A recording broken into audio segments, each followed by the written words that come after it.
자, 오늘 하나님께서 주시는 말씀 여호수아 24장에서 보겠습니다. 여호수아 24장 1절부터 13절입니다.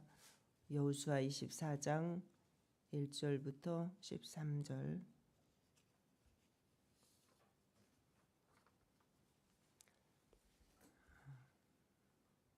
말씀이 기니까 한 절씩 나눠 읽겠습니다. 자, 여호수아가 이스라엘 모든 지파를 세겜에 모으고 이스라엘 장로들과 그들의 수령들과 재판장들과 관리들을 부르매 그들이 하나님 앞에 나와 선지라. 여호수아가 모든 백성에게 이르되 이스라엘의 하나님 여호와께서 이같이 말씀하시기를 옛적에 너희의 조상들 곧 아브라함의 아버지 나홀의 아버지 데라가 강 저쪽에 거주하여 다른 신들을 섬겼으나 내가 너희의 조상 아브라함을 강 저쪽에서 이끌어내어 가나안 온 땅에 두루 행하게 하고 그의 씨를 번성하게 하려고 그에게 이삭을 주었으며 이삭에게는 야곱과 에서를 주었고 에서에게는 세일산을 소유로 주었으나 야곱과 그의 자손들은 애굽으로 내려갔으므로 내가 모세와 아론을 보내었고 또 애굽에 재앙을 내렸나니 곧 내가 그들 가운데 행한 것과 같고 그 후에 너희를 인도하여 내었노라. 내가 너희의 조상들을 애굽에서 인도하여 내어 바다에 이르게 한즉 애굽 사람들이 병거와 마병을 거느리고 너희의 조상들을 홍해까지 쫓아오므로 너희의 조상들이 나 여호와께 부르짖기로 내가 너희와 애굽 사람들 사이에 흑암을 두고 바다를 이끌어 그들을 덮었나니 내가 애굽에서 행한 일을 너희의 눈이 보았으며 또 너희가 많은 날을 광야에서 거주하였느니라. 내가 또 너희를 인도하여 요단 저쪽에 거주하는 아모리 족속의 땅으로 들어가게 하매 그들이 너희와 싸우기로 내가 그들을 너희 손에 넘겨주매 너희가 그 땅을 점령하였고 나는 그들을 너희 앞에서 멸절시켰으며 또한 모압 왕 십볼의 아들 발락이 일어나 이스라엘과 싸우더니 사람을 보내어 부올의 아들 발람을 불러다가 너희를 저주하게 하려 했으나 내가 발람을 위하여 듣기 원하지 아니하였으므로 그가 오히려 너희를 축복하였고 나는 너희를 그의 손에서 건져내었으며 너희가 요단을 건너 여리고에 이른즉 여리고 주민들 곧 아무리 족속과 브리스 족속과 가나안 족속과 헷 족속과 기르가스 족속과 히위 족속과 여부스 족속이 너희와 싸우기로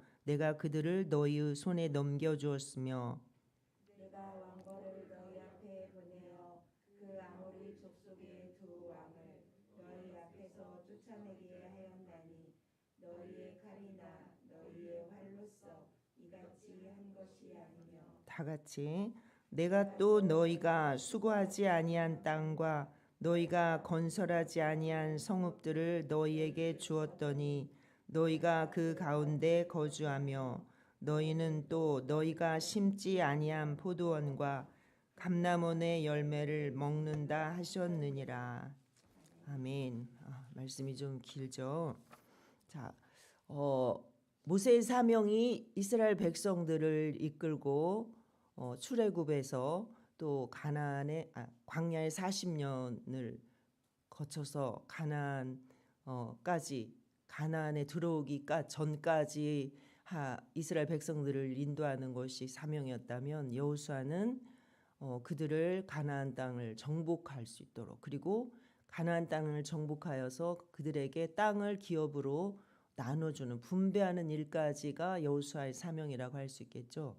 이제 여호수아가 그 사명을 다 마치고 이제 이 세상을 떠날 때가 되니까 이스라엘 백성들을 염려해서 그들이 정말 여호수아는 이스라엘 백성들이 애굽에서 나오면서부터 그 긴 광야 생활 동안에 얼마나 이스라엘 백성들에게 어떤 일이 있었는지 그곳에서 함께 나왔던 사람들이 20세 이상 다 죽어가기까지 그 모든 것들을 다 보아온 그 사람이잖아요.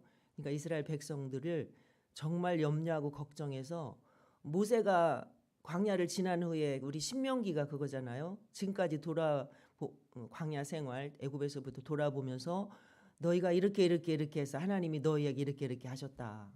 그러니까 너희는 이렇게 하나님 앞에 앞으로는 그러지 말고 정말 하나님 앞에 말씀 안에서 이렇게 순종하며 잘 살아라라고 당부했던 것처럼 여호수아 또한 그 마음이 있는 거죠. 그래서 23장 4장은 여호수아가 그렇게 이스라엘 백성들에게 앞으로의 신앙을 걱정하며 당부하는 그런 내용이라고 할 수 있습니다. 그리고 오늘 우리가 읽은 본문은 지금까지 이스라엘 백성들을 인도해 오신 하나님에 대해서 이렇게 돌아보면서 다시 한번 이제 회상을 하는 거죠. 자, 21절 한번 볼까요? 1절 한번 다 같이 보겠습니다. 여호수아가 이스라엘 모든 지파를 세겜에 모으고 어디에 모았어요? 세겜에 모았어요. 세겜. 이스라엘의 이 회막이 있는 곳은 사실은 실로거든요. 실로에 회막을 세웠잖아요. 그런데 세겜에 모았어요. 세겜은 어떤 곳이냐면 아브라함이 하나님의 부르심을 받고 가나안에 처음 들어갔을 때 이렇게 제단을 쌓고 거기서 예배를 드렸던 곳이 세겜이기 때문에 이 이스라엘 백성들의 신앙을 다시 한번 이렇게 돌아보면서 다시 한번 새롭게 다짐하고자 하는 그런 마음에서 이렇게 세겜에 모았다라고 할 수 있겠죠. 자, 그 불렀더니 그 장로들과 수령들과 재판장들, 관리들을 부르니까 그들이 하나님 앞에 나와 섰다 이렇게 말씀하죠. 하나님 앞에 나와 섰다라는 것은 이제 하나님께서 부르시면 어떤 일이라도 하겠다라는 그러한 하나님이 부르시면 어떤 사명이라도 감당하겠다는 그러한 자세가 되어졌다는 것을 볼 수가 있는 거죠. 하나님 앞에 나와 섰다. 눈으로 하나님을 볼 수는 없지만 하나님이 보이는 것처럼 그 앞에 섰다라는 그런 내용이죠. 자, 그리고 2절에 보니까 여호수아가 모든 백성에게 이르되 여호와께서 이같이 말씀하시기를 옛적의 조상들 하면서 하나님께서 이스라엘 백성들에게 지금 여호수아가 하는 말이 내 말이 아니라 내가 지금부터 하는 말은 하나님께서 나에게 하신 말씀이다. 하나님께서 너희에게 전하라고 나에게 주시는 말씀이라는 거죠. 이같이 말씀하시기를 하면서 자, 아브라함의 아버지 나홀의 아버지 데라가 강 저쪽에 거주하여 다른 신들을 섬겼으나 데라는 우상 장사를 하던 사람이라고 하죠. 근데 데라가 아브라함의 아버지잖아요. 아브라함을 하나님께서 그곳에서 이렇게 택하셨다라는 거죠. 내가 너희의 조상 아브라함을 강 저쪽에서 이끌어냈다. 우상 섬기며 우상 장사하려면 어떻게 우상을 안 섬겨요? 그렇잖아요. 우상을 당연히 섬겨야죠. 아버지가 우상을 섬기고 그것으로 돈벌이를 하는 그런 집의 아들인 아브라함을 하나님께서 그곳에서 이끌어내셨다라는 거예요. 그러니까 아브라함이 하나님을 택한 것이 아니라 하나님께서 아브라함을 택하셔서 이스라엘 백성들을 위해서 아브라함을 통해서 많은 씨가 있게 하려고 아브라함을 이끌어내셔서 또한 번성하게 하시고 그러기 위해서 이스라엘 아브라함을 택하셨다라는 것이죠. 자, 우리가 예수님 믿는 것은 우리가 우리 스스로가 택한 것이 아니죠. 하나님께서 우리를 부르시고 우리를 택하셔서 우리를 이렇게 세워주셨단 말이에요. 내가 하고자 해서 한 것이 우리 전도하려고 하면 얼마나 사람들이 말 안 들어요. 우리도 그랬잖아요. 우리도 뭐 엄마 아빠 덕분에 예수님을 일찍 믿었던 분들은 상관없지만 저같이 이렇게 30살 때까지 예수 안 믿었던 사람들 지금도 막 60, 70 돼도 예수 믿으려고 안 하는 사람들 예수 믿자고 얼마나 말 안 듣잖아요. 안 되잖아요. 그게 얼마나 좋은 일이고 얼마나 그게 살 길인데 그거 모르고 끝까지 버티잖아요. 내가 선택한 것이 아니라 하나님께서 우리를 택하시고 우리를 사랑하셔서 그렇게 우리를 불러주셨다라는 거죠. 아브라함이 그곳에 나오고자 해서 한 것이 아니라 하나님께서 아브라함을 택하셔서 이렇게 세우셨다라는 거죠. 하나님의 주권적인 선택과 부르심에 의해서 아브라함이 믿음의 조상으로 세워졌던 것이죠. 자, 근데 왜 그렇게 하셨다는 거예요? 3절 끝에 보면 그의 씨를 번성하게 하려고 그에게 이삭을 주셨다. 그의 씨를 번성하게 하라고. 이삭은 아브라함을 통해서 하나님이 선택한 이스라엘 백성을 번성케 하시려는 하나님의 구속사적인 그러한 계획을 성취하는 첫 열매라고 할 수 있겠죠. 그래서 우리가 아브라함을 하나님이 이렇게 택하시고 아기를 낳을 수 없는 그 노년에 정말 100세, 뭐 99세, 뭐 그다음에 89세 요때 아기를 가질 수 있나요? 없잖아요. 그런데 하나님이 자녀를 주셨잖아요. 그리고 아브라함을 통해서 이스라엘을 번성하게 하시잖아요. 그래서 그리고 나중에 아브라함은 결국 이삭을 하나님이 바쳐라 할 때 또 바쳤잖아요. 그래서 우리는 성경을 통해서 이삭은 예수 그리스도를 예표한다라고 우리가 모두 다 이렇게 이해를 하고 있습니다. 그래서 첫 열매라는 거죠. 그리고 야곱을 주시고 야곱과 또 그 자손들은 애굽으로 이주하게 되죠. 이주하게 되는 거예요. 제가 이제 그 다음부터는 이제 설명을 안 드려요. 그리고 그들은 애굽에서 큰 민족을 이루게 되고 하나님은 모세와 아론을 세우셔서 이렇게 이스라엘을 애굽에서 이끌어내십니다. 자, 이러한 하나님의 역사는 40년이라는 광야 생활을 통해서 이스라엘이 하나님을 섬길 줄 아는 그런 하나님의 백성으로 하나님께서 그들을 만들어 주시기 위해서 이렇게 40년이라는 광야 생활 동안 많은 사람들이 죽고 수없이 많은 일들을 겪으면서 여기까지 온 것은 하나님을 섬기는 백성으로 그렇게 하나님이 만들어 주시기 위해서 그러셨던 것입니다. 우리가 하나님이 우리를 택하셔서 구원하신 목적 또한 우리가 하나님을 섬기는 백성들을 되게 해주시려고 영원한 하나님 나라를 기업으로 우리에게 물려주시기 위해서 하나님께서 그렇게 하셨잖아요. 그래서 비로소 이스라엘 백성들이 40년의 광야 생활을 거쳐서 가나안 땅을 정복하고 이제 이곳에서 정착하도록 하나님께서 그렇게 하신 것이죠. 우리 12절을 한번 읽어볼까? 12절 내가 왕벌을 너희 앞에 보내어 그 아모리 족속의 두 왕을 너희 앞에서 쫓아내게 하였나니 너희의 칼이나 너희의 활로써 이같이 한 것이 아니며. 아멘. 자, 내가 왕벌을 너희 앞에 보내었다. 그래서 왕벌은 하나님으로 말미암아서 하나님의 역사로 말미암아서 가나안 족속들이 이스라엘과의 전쟁을 통해서 그 엄청난 공포를 느끼게 된 것을 그렇게 지금 표현을 하고 있습니다.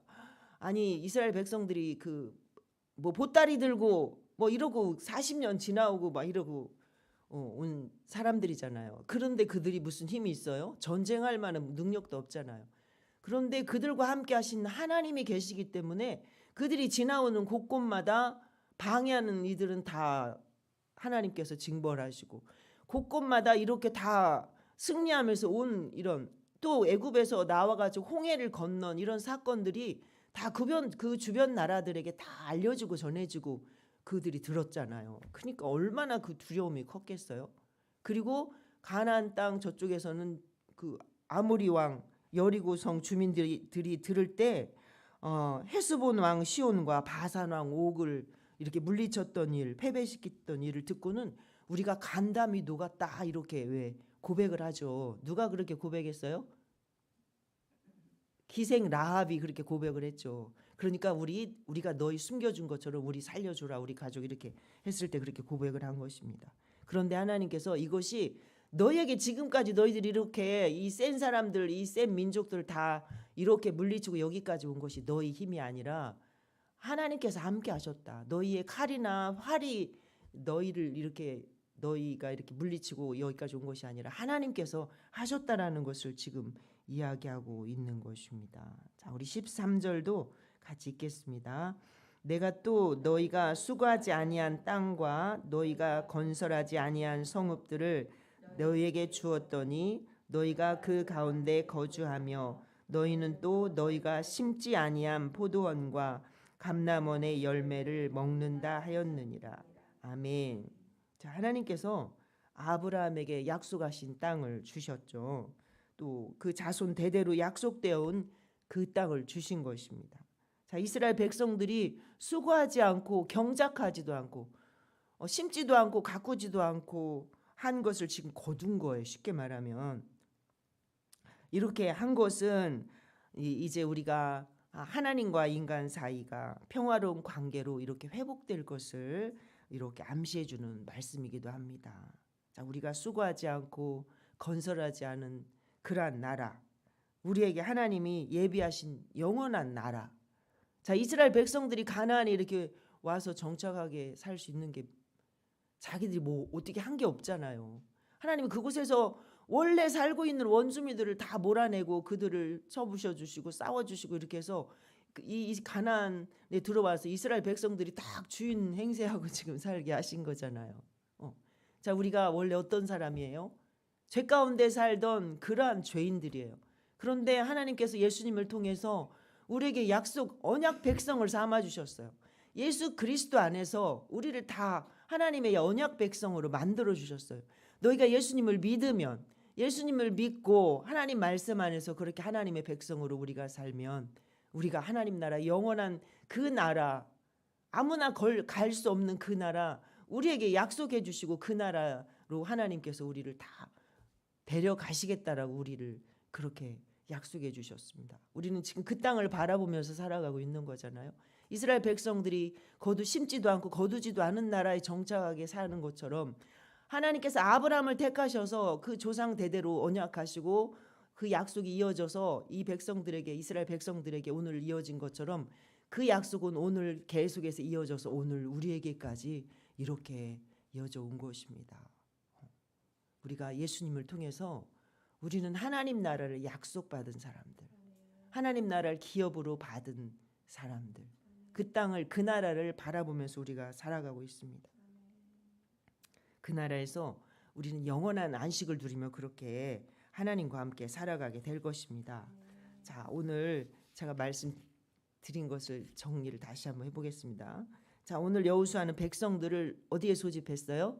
세겜에 소집했죠. 자, 세겜은 아브라함이 하나님의 부르심을 받고 가나안에 들어와서 처음 제단을 쌓고 하나님 앞에 예배했던 그런 장소입니다. 이스라엘 백성들이 이제 다시 한번 자기들의 신앙을 점검하고 돌아보면서 결단할 수 있도록 하기 위해서 이렇게 여호수아가 세겜으로 지도자들을 불렀습니다. 그들을 소집하자 그들은 또 다시 하나님 앞에, 하나님이 보이는 것처럼, 하나님이 눈으로 보실 수 있는 분은 아니지만 하나님이 보이는 것처럼 그들 앞에 나와서서 결단을 하고 다짐을 합니다. 자, 우리의 신앙이 흔들리거나 우리가 연약해졌을 때, 내가 처음 주님을 만났던 그때, 그 자리, 그때를 기억하면서 다시 한번 회상하면서, 하나님이 그때 내가 정말 힘들고 내가 정말 죽을 만큼 어려웠을 때, 내가 사면이 다 막혀서 꽝꽝 막혔을 때 오직 그때 하나님이 나를 만나 주셨는데 내가 그때 그 자리로 돌아가야지 라고 결단하면서 다시 한번 우리 신앙을 되돌아보고 점검하고 다짐하는 그러한 우리들의 모습이 되면 좋겠습니다. 자, 또 하나, 이스라엘이 수고도 하지 아니하고 애쓰지도 않고 가꾸지도 않은 그러한 땅에 정착해서 살 수 있었던 것은 그들 스스로의 힘이 아니라 하나님께서 지금까지 그들을 인도하시고 아브라함에게 약속하신 것을 이루시기 위해서 지금까지 하나님께서 그 힘들고 어려운 과정들을 다 겪으면서 하나님은 원망하고 때로는 불평하고, 왜 우리를 여기까지 이끌었느냐, 우리를 죽이려고 여기까지 데리고 나왔지, 우리를 어떻게 할 힘도 없으면서 왜 우리를 여기까지, 이러던 이스라엘 백성들을 끝까지 하나님께서 인도하시고 가나안에 정착하게 하셨습니다. 왜 그러셨어요? 그들이 오직 우상을 떠나서, 오직 우상을 버리고 하나님만 섬기는, 하나님만 예배하는 사람들이 되도록 하기 위해서 그렇게 하셨습니다. 우리를 죄 가운데, 세상 가운데서 자기 멋대로 살던 우리를 부르셔서 예수님 믿게 하시고 하나님의 백성으로 삼아주신 것은 영원한 하나님의 나라, 하나님께서 예수님을 통해서 약속하신 그 나라에 하나님께서 우리를 보내주시고 영원히 우리와 함께 하시며 영원히 하나님께 예배 드리도록, 하나님을 섬기는 그런 백성으로 삼아주시도록, 아무도 끊어낼 수 없는 하나님과의 관계 안에서 우리를 그렇게 하나님의 백성으로 삼아주시기 위한 하나님의 은혜였고 하나님의 인도하심이었습니다. 그 하나님이 우리를 부르실 때에 우리가 하나님 앞에 서서 예 주님, 제가 무엇이든지 주님 부르시면 주님 앞에 서겠습니다라고, 무엇이든지 말씀하시면 제가 듣겠습니다라고 하나님 앞에 그렇게 설 수 있는 저와 모든 여러분들이 되시면 좋겠습니다.